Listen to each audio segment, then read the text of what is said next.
E o Congresso Nacional já se mobiliza para essa semana agitada, cheia das chamadas pautas-bomba e com outras medidas de interesse de todo o país, como a regulamentação da reforma tributária, como a Marília Ribeiro informou agora há pouco. E, por outro lado, a bancada ruralista quer derrubar vetos presidenciais. E sobre esses dois temas, a gente conversa agora, gentilmente nos atende, deputado federal Arnaldo Jardim, do Cidadania aqui de São Paulo. Tudo bem, deputado? Mais uma vez, uma honra receber o senhor aqui. Um abraço. Tiago, uma alegria poder falar pela Jovem Pan News, ter aí a companhia também do Cristiano, da Dora Kramer.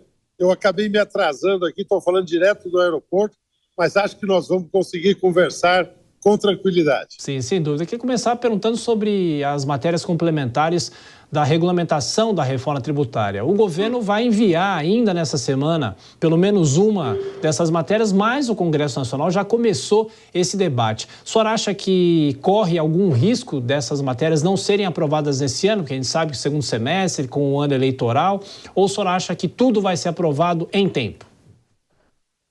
O empenho do presidente Lira, nosso, da Câmara, é de aprovarmos essas medidas o mais rapidamente possível. Não podemos comprometer a qualidade do debate, mas o espírito é realmente caminhar nesse sentido. E quero lhe dizer, e você sabe disso, que nós, várias frentes parlamentares, eu ao lado de vice-presidente da FPA, com o Pedro Lupion, sou presidente da Frente Brasil Competitivo, da Frente do Cooperativismo, e nós construímos 19 frentes em conjunto, um conjunto de propostas para poder avançar na regulamentação da reforma tributária. Já apresentamos as propostas. 2 itens que o governo anuncia que apresentará amanhã, que é a regulamentação da CBS e também do IBS.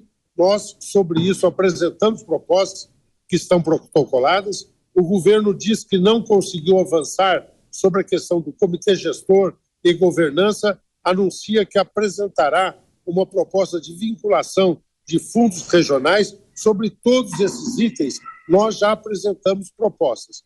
E hoje mesmo, quando o ministro Haddad disse que discutiu com o presidente 2 questões centralmente: a definição do rol da cesta básica, que estará isenta de tributação, e alguns com tributação diferenciada, e também a discussão sobre o critério do chamado imposto seletivo. Sobre isso também temos propostas.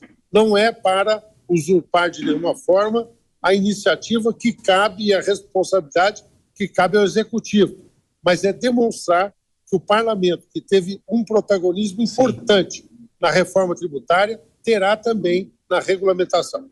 Deputado, vou chamar os comentaristas para participar dessa nossa conversa. Dora Kramer, a sua pergunta para o deputado Arnaldo Jardim. Boa noite, deputado. O senhor falou do conteúdo, né? Mas vamos falar um pouquinho da forma. No ano passado, quando se conseguiu aprovar a reforma tributária, o ano terminou, finalmente se fez ali, se aprovou tudo, mas o clima era um. Hoje, o clima é outro. Há um ar de atrito muito mais presente. Como é que o senhor analisa a condução de todas essas questões que são muito complicadas, são muito complexas, são muito detalhadas, neste clima que ainda não está apaziguado? O senhor acha que mesmo assim dá para fazer, dá para aprovar? Qual é a influência desses atritos nas discussões de conteúdo? Agora, eu estou muito animado e convicto de que nós da Câmara temos nos conduzido de uma forma correta, e o Senado também. Nós temos conseguido distinguir aquilo que são questões políticas, conjunturais, relação do governo com o parlamento, daquilo que são matérias estruturantes do país. A reforma tributária foi aprovada, o governo participou, mas com protagonismo limitado, você sabe, todos os analistas concordam com relação a isso. Aliás, não é novidade. No governo anterior também, o protagonismo na questão da reforma previdenciária teve muito pelo lado do próprio legislativo, na época em que Rodrigo Maia presidiu a Câmara dos Deputados. Nesse instante, eu destaco e menciono 2 projetos que eu tive diretamente envolvido como exemplos. Eu fui relator de uma matéria chamada Combustível do Futuro. e ela foi aprovada com 429 votos a favor, 19 votos contrários. Ou seja, nós conseguimos que o próprio partido de oposição, no caso o PL, votasse nesse sentido.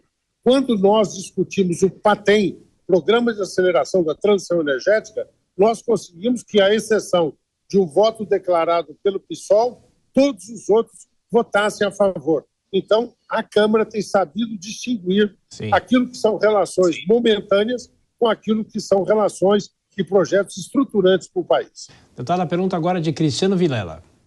Deputado, boa noite. Deputado, o senhor é um político bastante experiente, sabe bastante da dificuldade de aprovação de um tema tão difícil, tão árido como esse, em curto espaço de tempo. Temos aí 2 meses até o recesso de meio do ano e depois entram eleições municipais, tudo fica mais difícil. O fato de nós termos agora um texto que vai ser encaminhado pelo governo e já termos alguns textos, alguns estudos, algumas análises preparadas pelas diversas frentes parlamentares, isso não pode acabar gerando uma dificuldade de equacionar essas visões e acabar fazendo com que não haja aprovação ainda nesse semestre?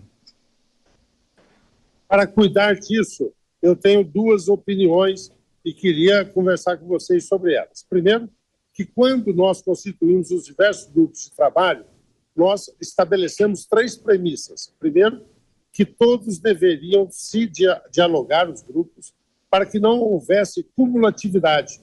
Afinal de contas, todo o conceito do IVA é não reincidir em cumulatividade. Segundo, manter aquilo que estava na PEC que aprovamos, que é não permitir a elevação da carga tributária. E, finalmente, o princípio da desburocratização. Então, os nossos grupos que funcionaram, apresentaram propostas, tiveram essa compatibilização entre si.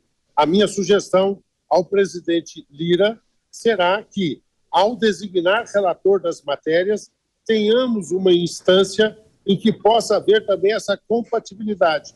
Acho perigoso nós temos a designação de relatores e que os relatores não tenham bem estabelecido um procedimento de dialogar entre si. Acho que será uma vacina, um cuidado para evitar esse risco que você alertou, Cristiano. Deputado Arnaldo Jardim, do Cidadania de São Paulo, boa viagem para o senhor. Voltaremos a nos falar aqui na Jovem Pan. Bom trabalho, até a próxima. Um abraço. Muito obrigado a todos. Boa noite.